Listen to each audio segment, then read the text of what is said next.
जानकारी आ रही है उससे आपको रूबरू कराएंगे। बड़ी खबर, बड़ा अपडेट, ब्रेकिंग न्यूज। बड़ी जानकारी, बस स्टैंड पर संदिग्ध सीसीटीवी में बड़ा खुलासा हुआ है। सर्वे के लिए निजी कंपनी ने सीसीटीवी कैमरे लगाए थे। बिना अनुमति के ये कैमरे लगाए गए थे। और आपको बता दें कि मेट्रो निर्माण से पहले यात्रियों के सर्वे के लिए ये सीसीटीवी कैमरे लगाए गए थे। बस स्टैंड पर संदिग्ध सीसीटीवी में ये बड़ा खुलासा हुआ है। सर्वे के लिए निजी कंपनी ने सीसीटीवी कैमरे लगाए थे। बिना अनुमति के ये कैमरे लगाए गए थे और इसी पर अब सवालिया निशान। मेट्रो निर्माण से पहले यात्रियों के सर्वे के लिए सीसीटीवी कैमरे लगाए गए थे। बस स्टैंड पर संदिग्ध सीसीटीवी में बड़ा खुलासा हुआ। निजी कंपनी ने सीसीटीवी कैमरे सर्वे के लिए लगाए थे और इसमें अब बड़ा खुलासा होता हुआ और इसी पर अब सवालिया निशान उठता हुआ और इस पर अब जवाब भी तलब किया जाएगा कि आखिर इस तरह की अनुमति किसकी ओर से दी गई और इस तरह से कैमरे आखिरकार क्यों लगाए गए। बिना अनुमति के ये सीसीटीवी कैमरे आखिरकार क्यों लगाए गए। मेट्रो निर्माण से पहले यात्रियों के सर्वे के लिए सीसीटीवी लगाया गया। उसी दौरान बस स्टैंड पर संदिग्ध सीसीटीवी में ये बड़ा खुलासा हुआ। सर्वे के लिए निजी कंपनी ने सीसीटीवी कैमरे लगाए थे। बिना अनुमति के कैमरे लगाए गए थे। सुरक्षा की दृष्टि से जो है हम प्रतिदिन बस स्टैंड का जो है निरीक्षण करते हैं और आज भी रूटीन में जो है संस्थान प्रबंधक के साथ और अन्य कर्मचारियों को लेके हम जो है बस स्टैंड का निरीक्षण कर रहे थे। उस दौरान हमारे संज्ञान में आया कि एक जो कैमरा है वहाँ संदिग्ध रूप से लगा हुआ है।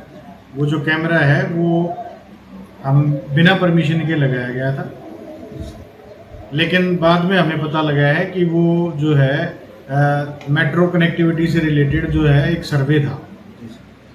यात्रियों के सर्वे के लिए राइट्स कंपनी द्वारा वो कैमरा इंस्टॉल किया गया था। उसके प्रतिनिधि ने मुझे आके बताया है और सॉरी फील किया है कि ये उनसे कम्युनिकेशन गैप रहा है कि वो परमिशन के बगैर उन्होंने कैमरा इंस्टॉल किया। सर, दो जगह लगाए गए थे, एक आउटडोर पे, इनडोर पे। इन और आउटडोर पे वो राइट्स कंपनी द्वारा लगाए गए हैं, जैसा कि प्रथम दृष्टि हमें ये जानने को मिला है और फर्दर जो है पुलिस प्रशासन इस पे पुष्टि के लिए कार्य कर रहा है। सर, कुछ शिकायत दी जाएगी या सिर्फ लिखित में उनसे माफी मंगवाई जाएगी? मैं लिखित में शिकायत दे चुका था। जब तक वो कंपनी के प्रतिनिधि मेरे पास आए उससे पहले मैं शिकायत भिजवा चुका था। तो इसी खबर पर अब ज्यादा जानकारी के साथ हमारे सहयोगी सोनीपत से सुशील मोड़ जुड़ रहे हैं। सुशील, अब जिस तरह से ये अब कैमरे बिना अनुमति के यहाँ पर लगाए गए हैं, अब इसको लेकर कई बड़े सवाल भी उठ रहे हैं। निगरानी के बाद ये पता चला है, इसको लेकर और क्या अपडेट आता हुआ? जी बिल्कुल, देखिए जिस तरीके से पहले 3 दिन पहले सोनीपत के रेलवे स्टेशन पर एक संदिग्ध कैमरा लगा हुआ मिला था और उसके बाद गाजियाबाद की कौशाम्बी पुलिस ने 6 आरोपियों को गिरफ्तार किया और उन्होंने ये स्वीकार किया कि उन्होंने लगभग दिल्ली एनसीआर के इलाके में 50 ठिकानों पर जो बड़े रेलवे स्टेशन है, मेट्रो स्टेशन है और बस स्टैंड है, वहां पर कैमरे लगाए गए हैं। और अब आज सोनीपत बस स्टैंड पर एंट्री और आउटर पर जो है वहां पर 2 कैमरे लगाए गए हैं।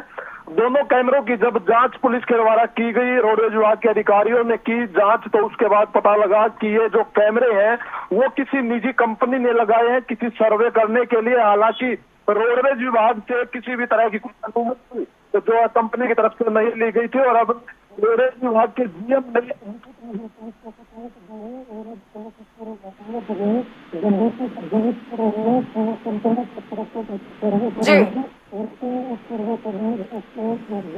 सुशील, आपकी आवाज यहाँ पर क्लियर नहीं हो पा रही है, लौटूंगी आपके पास। फिलहाल आपका बहुत शुक्रिया तमाम जानकारी के साथ जुड़ने के लिए। लेकिन आपको बताते चले कि जिस तरह से ये कैमरे लगाए गए अब ये सवालों के घेरे भी। हालांकि प्रथम दृष्टया ये पाया गया है कि इस कैमरे को निजी कंपनी की ओर से लगाया गया है, सर्वे के लिए लगाया गया है। लेकिन अब देखना दिलचस्प होगा कि आगे इस पर पुख्ता क्या कुछ बयान सामने आएगा।